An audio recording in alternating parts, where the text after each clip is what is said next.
How many of you think you know the difference between speed and average speed? By a show of hands. Like 8 of you. Okay. How many of you think you know the difference between distance and displacement? By a show of hands. I asked you about displacement about a week ago, and you'd already forgotten about it a week ago. So I doubt that that's really true, but we'll see. How many of you know the formulas for speed, acceleration, force, and momentum? You could write out the formula for each of those. Okay, how many of you could put the label for each of those, the right units? And how many of you could list every demo that I did over those 3 days for Newton's laws? And could tell me the outcome, what will happen when I pull the thread slowly? Okay, I wonder if I made this the test, how many of you would get 100%? Just these things right here. And I will tell you guys that, well, maybe, yeah, if you studied, I will tell you that this is not all the information.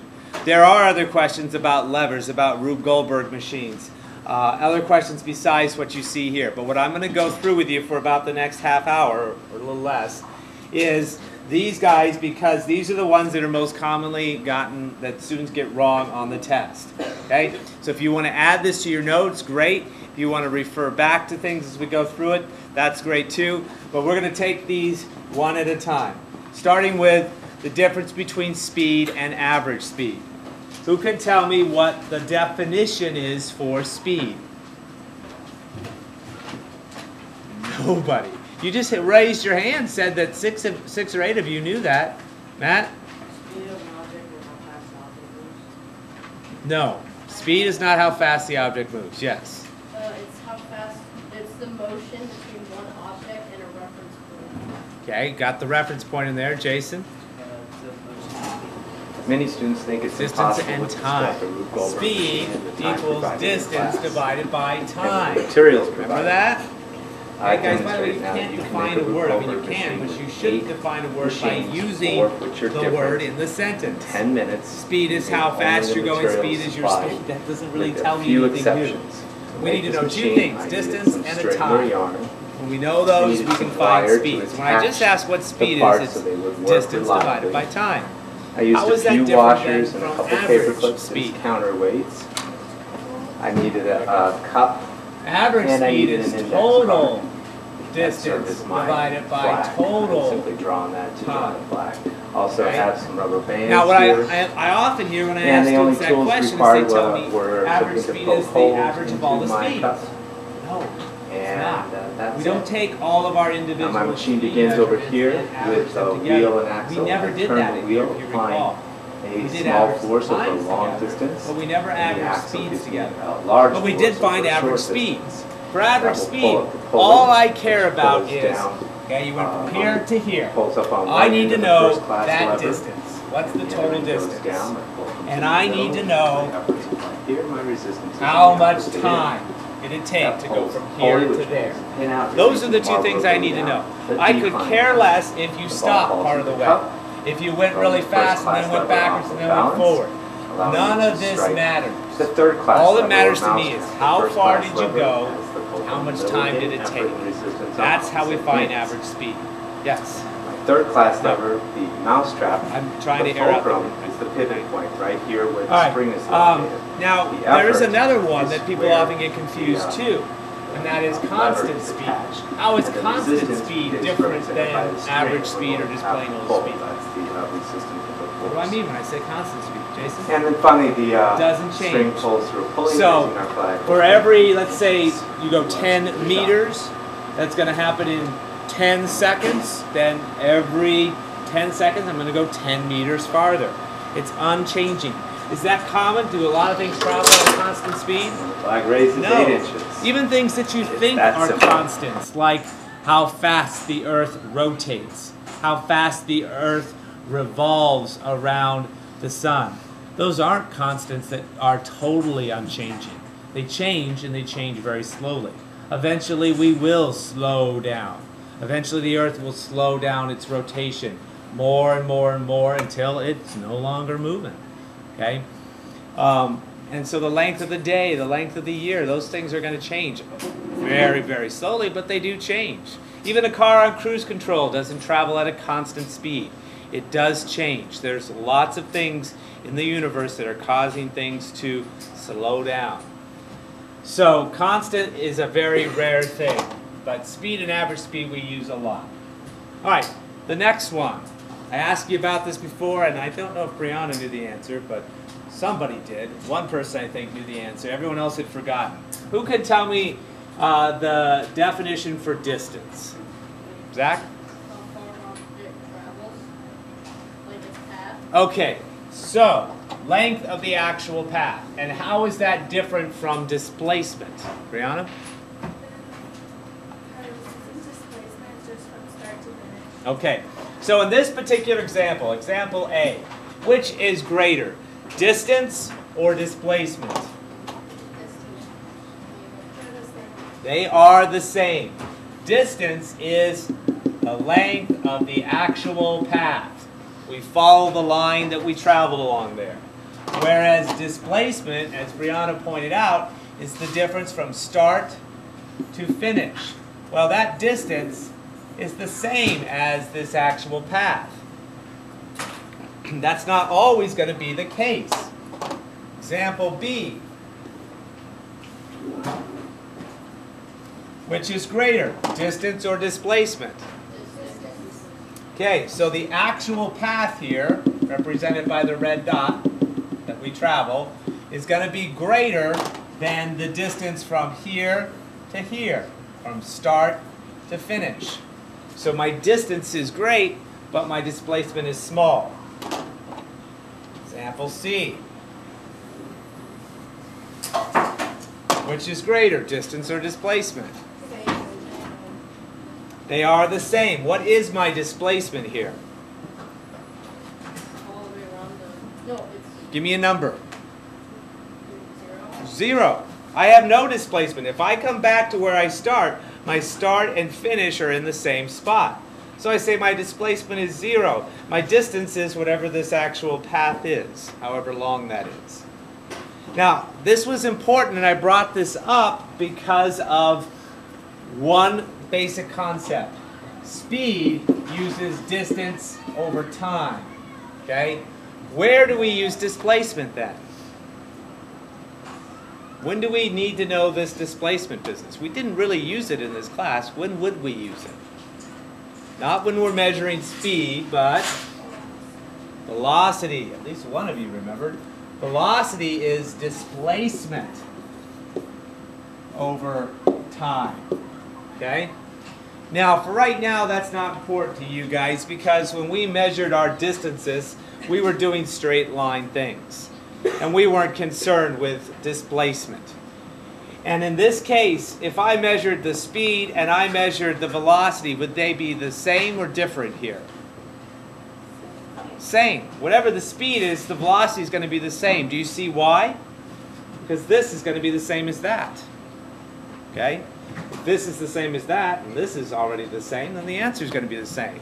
The only time that the word speed and velocity don't mean the same thing is situations like you see here, where we don't travel in a straight line.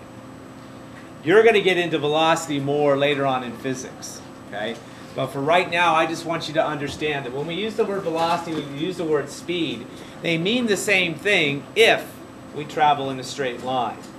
If we travel in some other line and we come back towards where we started, then we're talking about velocity, and that uses displacement in time. Okay? All right. Next. These are all the math problems, and there's a bunch, and I'm not going to lie to you. A big part of this test is going to involve math. Darn well better remember to bring your calculator tomorrow. In fact, one of you left a very nice scientific calculator back there. I think it was from this period. So you should be able to come up with the formula for each of these. And Bianca said she knew the formula for every one, so I'm going to quiz her now. Yeah. Formula for speed is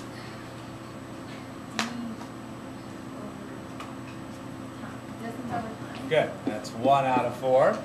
Okay. Formula for acceleration. You should have these committed to memory. Close. What did you say over time? It's Speed. Not just speed, but when we say you're accelerating, what's happening to your speed? Getting faster. It's going faster. Your speed is changing. There's a little symbol we use for change in science. What is it? Nobody remembers. I taught you guys this. Come on.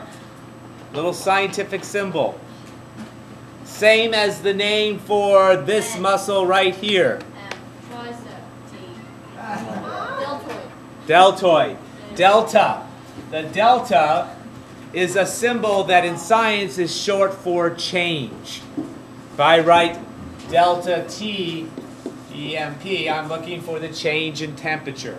Okay, it's like shorthand, short way of writing it. So here, acceleration is the change in what? What's changing? Speed. And we're comparing that change in speed to a change in time. How much time passes. Okay? Now we wrote that another way. We also had acceleration equals final speed minus what? Initial or starting speed. And that is all going to be divided by time. How much time did it take to change your speed? I mean, if you think about this, it's not hard to memorize the formula if you just think about it logically. You understand that accelerating means to speed up. And you understand that if you have two cars at the starting line and one pushes on the gas pedal slowly, their speed is going to increase, but it's going to take longer for it to increase. The other one floors it quickly, their speed will increase more rapidly. The time it takes is going to be less for the person that accelerates. So this number is going to be very low. The speed that they reach is going to be real high if they floor it real quick. So if this is a big number divided by a little number, this is going to be a big acceleration. Make sense? Okay? So we say change in speed over time. You got to know what their speed was to begin with, you got to know it at the end, and you got to know the amount of time it took to change. Yes? Did you do final speed minus initial speed? Final speed minus, that's what that's saying. Minus initial speed. Exactly. So let's just say, for instance, that I was running at 2 meters per second and I increased my speed to 4 meters per second. Okay? So I started at this, I ended at this. And it took me, I don't know, 1 hour to increase. I don't know, let's change that. I was really increasing my speed slowly. It took me 2 hours to increase my speed. Can somebody tell me what the answer will be? What was my acceleration? 1 mile per second per hour. 1 meter per second per hour. Good. Okay, so what we're doing is we're taking the 4 minus the 2 gives me 2 meters per second. That's how much my speed increased by. It was going this, it's now going this, it increased by 2 meters per second. And the time it took me to do that was 2 hours. Now, even though these units don't agree, I can still do the division in this case because I'm going to use all of that in my answer, just like Zach did. I can divide the 2 by the 2, giving me 1. And it's saying 1 meter per second, and he said per hour. And that is correct. What that is saying is that every hour I go this much faster. Give me 1 hour, I'm going to go 1 meter per second faster. Give me 2 hours, I'm going to go 2 meters per second faster. Do you see that? 2 hours, I went 2 meters per second faster. How many think they understand that? Okay, that's as tricky as it gets, guys. So if you understand that whenever we're solving for acceleration, there's going to be 1, 2, 3 things in the label. If this were, let's say, for instance, let me just change this to, it took me 2 seconds to make that change. What would my answer be? 1 meter per second squared. 1 meter per second squared. 1, 2, 3 things in the label. Every time you have an acceleration, there's going to be 3 things in the label. Okay. So, Yeah, I'm going to have you keep going, but real quick, Bianca, let's backtrack to this one. What would go up here for this one? No. D. D, good. And then down here it would be S and T. You can even flip-flop those and it wouldn't matter. So if I ask you to solve for time, it's going to be distance divided by speed. For distance, it's going to be speed times time. Okay? You should be able to solve for any of those. So, almost got that one. I'll give you half credit on that one. Can you tell me the formula for force? Force equals mass over acceleration. No. Mass times acceleration. Even your ma knows this one. That force equals mass times acceleration. So if I put it in the little circle thing, what goes where? What goes up here? F. And then the M and the A go down here. Force equals mass times acceleration. I might ask you to solve for force, but I also might ask you to solve for mass or acceleration. You got to know what to do. Acceleration would be force divided by mass. Okay? And then momentum is? M equals P. No, Anthony? Equals M times V. P equals M times V. Anthony, what does the P stand for? Momentum. Why a P and not an M? Mass is M. M stands for mass. It's already been taken, so that's why you have to use the P. What's the V for? Velocity, which is the same as speed if we are traveling in straight line. So if I'm going to do my circle here again, P equals M times V. Momentum equals mass times velocity. Now on this next slide, I'm asking to tell me what the correct units are. What kind of label, Bianca, would I put on a speed answer? Give me an example. Like the cars were traveling like miles, MI per hour, HR, okay, like that. Or M/S. We always have two things in there because there's two things in it. Okay, so it depends on what they give the distance in and what they give the time in. That determines our label. But for force, I already told you that all the problems I'm going to give you in here, the mass is going to have a certain label and the acceleration is going to have a certain label. Jeff, what's the label going to be for mass when we're measuring force? I don't know. Megan Lynn? kg. It's always going to be in kilograms. Bethany, what's the acceleration label part going to be? Just take a guess. You'll probably be right. What did we do a lot of our acceleration in? What was a good label for that?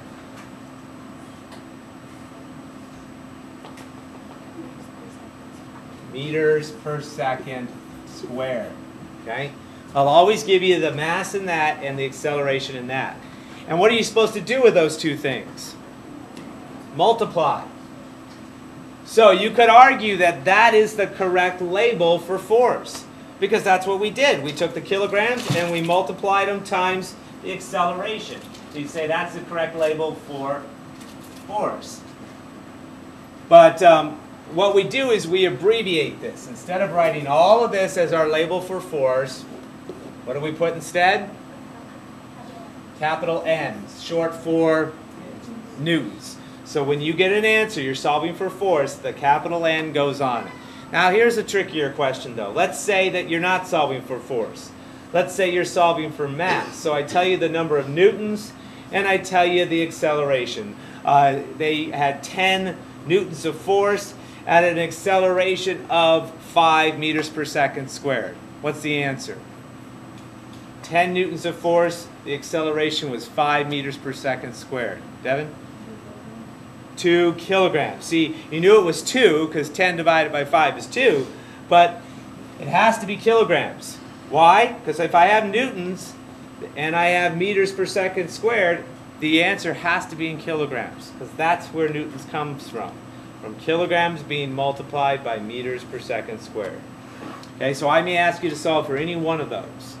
Now for momentum, let me get rid of some of this. Go over here to momentum. P equals M times V. What's the label for M going to be? It's always going to be in kilograms. And for our velocity or speed, meters per second. No squared. Remember, we only have the squared for acceleration. So what's my label going to be on my answer? Exactly what you see here. If I ask you to give me a label to solve for momentum, it's this right here, kg.m/s. Guys, you get way too freaked out by this stuff and make it hard. All the math you're going to do for your homework and for the test tomorrow is multiplication or division. And the only thing that makes it tricky is what kind of label do you put on there. So that's why I just went through this with you. Yes? Wait, so is work the one with newtons as the label? Work, the one with no. Work is not the one with newtons as the label. In fact, I didn't even give you a label for that. Okay, so don't worry about that one in terms of the label. Okay? Any other questions? All right. So we already did this. We know how to label each, what the units are. The last one here is the results for each demo and which law explains each.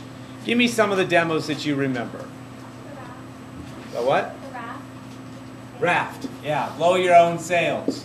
Okay? Which law? I'm not saying this is right. I'm just writing down what you're saying right now. Melissa. The weight constraint. Okay? The suspended weights. Which law? What's first? Okay? Hammer drop. Which law was that? So not only will I ask you to tell me which law goes with it, but I'll ask you to tell me what's going to happen. That's enough for right now, guys. When that fan is attached and blows into the sail, if all the air goes in the sail, what's going to happen? Stay there. It's going to go nowhere. What if some of the air goes into the sail and some of it goes past it? Stay there. It's going to move. It's going to move the opposite way that the air is blowing. Okay, because it's going to push off the air. Suspended weights. If I pull slowly, pull that thread slowly below the weights, what's going to happen? It's going to break above or below? Above. And the reason for that is because the weights have inertia. So that does go with the first law. The hammer drop. If I drop the hammer with the head of the hammer down, the wide part down, will it fall that way? Or will it turn over and go sideways? If I do it with the head up, will it fall that way or will it turn over and go sideways? It'll fall. Whatever way I drop it, assuming that each part of that hammer has the same amount of air resistance. Okay? And the air resistance thing goes with the second law. So you're right, actually, on all of those. But let me give you the breakdown for each one. I'm not expecting that you're going to have time to write all this down. I already gave this to you. I had it written on the board here for about a week. Told you should have it written down. How many actually copied it down? Good. So this is kind of the summary of each of the laws. These are the demos that I did. Here's the suspended weight. Here's flicking that quarter into the jar. And here's the tablecloth jerk where you pull it out and leave the glass there. Okay? And this particular law, the first law, is all about inertia. Things keep doing what they're doing. They're going to resist a change in whatever it is they're doing. If they're sitting there, they're going to keep sitting there. If they're moving, they're going to keep moving. Okay? Inertia just means it's going to keep doing what it was doing. This law also talked a lot about friction. Okay? So, for instance, on the suspended weight, the thread pull thing, when I have that weight there and I pull the thread slowly, I'm overcoming the inertia, the weight of the suspended weight, and I'm going to bring it with me, just like trying to push a car, slowly overcoming its inertia. If I pull it quickly, I'm pulling against that weight. That wants to stay put, and the thread pulls against it. Even though it's hanging, it still gives me something to pull against. Okay? The quarter in the jar. When I held that index card with a quarter on top, and I did this, what was moving? The card. The quarter wanted to stay put. The quarter had inertia. It had inertia because it has mass. The more mass you've got, the more inertia you got. And that quarter wants to keep doing what it's doing, sitting there. Now, if I did that with sandpaper, would it work? No, because there'd be too much friction. The friction wouldn't allow it to stay where it's going. It would move with the card. Same thing with the tablecloth jerk. If I have too much friction between the cup and the table or the tablecloth, things are going to move together instead of separately. And I'll be able to overcome the inertia with the friction. Okay? So you don't want to have too much water because that gives you more friction, more of a downward force. But you don't want to have too little water because then you don't have enough inertia. The cup will just flip over instead of staying where it's at. Second law. This is the one that had to do with force equals mass times acceleration. In this law, we spent a lot of time talking about gravity. The force of gravity being 9.8 meters per second squared. You should know that number just like you know pi. You're going to use that a lot in high school. Talked with the science teachers at Sabino yesterday, and they were like, oh, I'm so glad you guys are doing Newton's laws and teaching this, because when you're in your junior year of physics, you'll remember some of this, hopefully. Okay? We know that when we're solving for force, that our label is going to be newtons. And we know that this particular law helps us a lot with things like terminal velocity. When things fall, gravity causes them to accelerate. They fall for 1 second, they're going to go that fast. 2 seconds, twice that fast. The only thing that would cause it to not go faster and faster and faster forever and ever and ever is air resistance. So air resistance was a big part of this. And what things affect air resistance? The shape, size, and speed that the object is moving. Okay? So as you go down the road, you're going 20 miles an hour with your hand out like this, you feel some air resistance. The faster you go, the more air you're trying to push out of the way. You change the shape of your hand, suddenly you have less air resistance. You make your hand a lot bigger, you put a catcher's mitt on it, you're going to have more air resistance. So you should be able to make predictions. You should know that, do heavier things fall faster than lighter ones? No. Air resistance and gravity are what determine how fast things fall. Gravity doesn't go, you don't weigh much, so I'm not going to pull on you as much. It doesn't work that way, okay? It pulls on all things equally. So the hammer with the head up, and you drop it, it's going to fall that way. It's not going to tip over. The only thing that will cause it to tip over is differences in air resistance. When you drop the book and the piece of paper, why does the book hit first? Is it because it's heavier? No, it's because of what? It doesn't have air resistance. It's pushing it out of the way. It keeps its shape and it's able to push the air out of the way equally, as opposed to the piece of paper does what? Curls. And the air rushes up the sides and creates an imbalance, and so that causes it to do this, back and forth, falling slower because it's not going in a straight line. It's going back and forth. The bullet. That one really blows people's mind. Again, I fire the gun and drop the bullet at the same time. Which one hits first? Same time. The one shot from the gun goes a lot farther that way. The one dropped doesn't go far either direction, but straight down. So they both will hit the ground at the same time, assuming that bullet doesn't hit something in the air along the way, but one will go a lot farther. And finally, dropping the washers into the pie pan over there.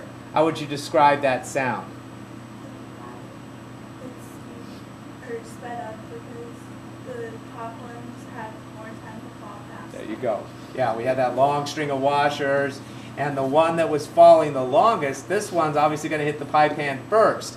This one's going to have a lot more time to speed up. It's going to get going faster and faster. So by the time this one hits the pan, it's going to be going faster.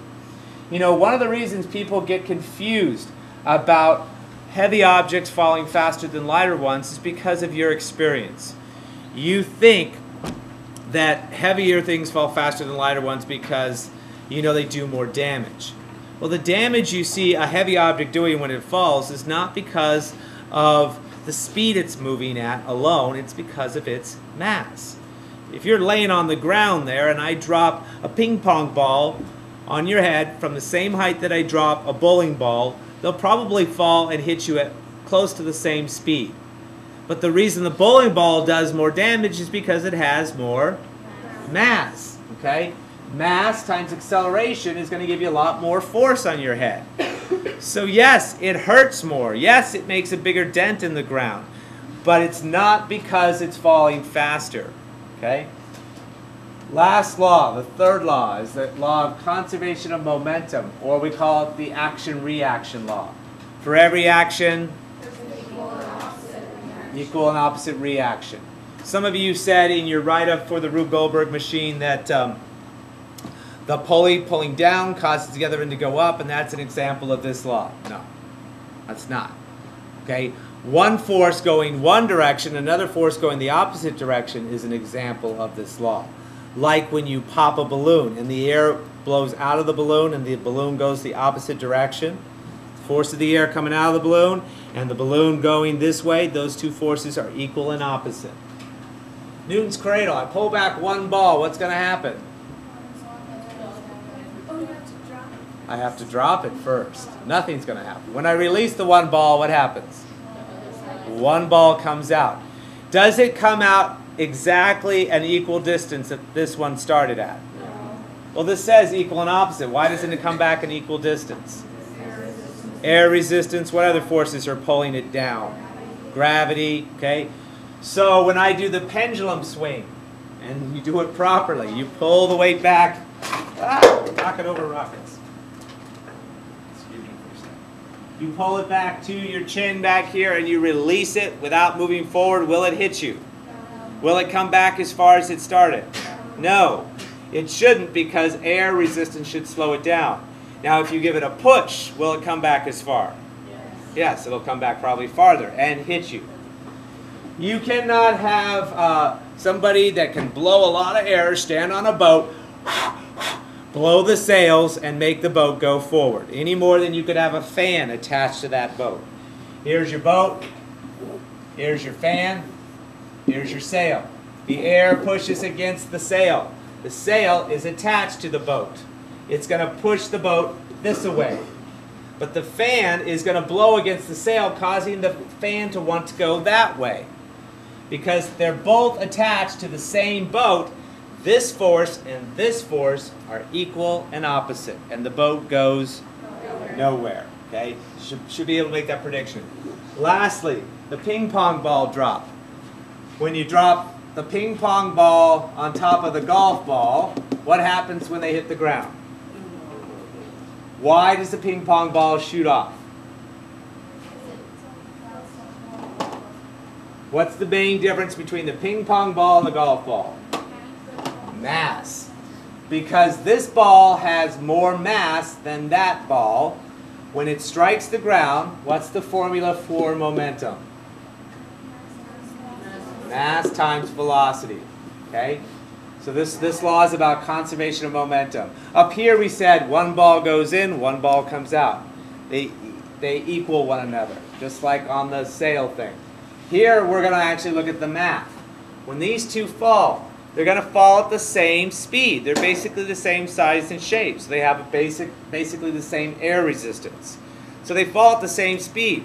But when they hit the ground with the golf ball on the bottom, the golf ball will transfer some momentum into the ping pong ball because it's in the way.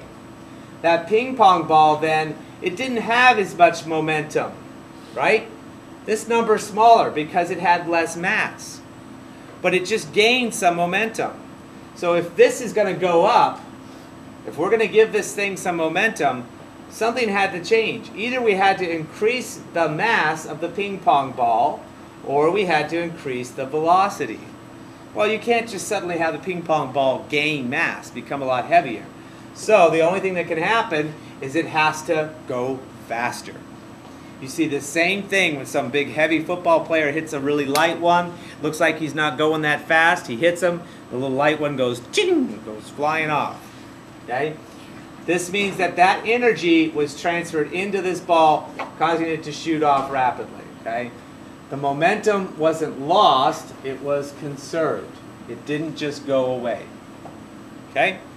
So those are all the laws. It wasn't lost.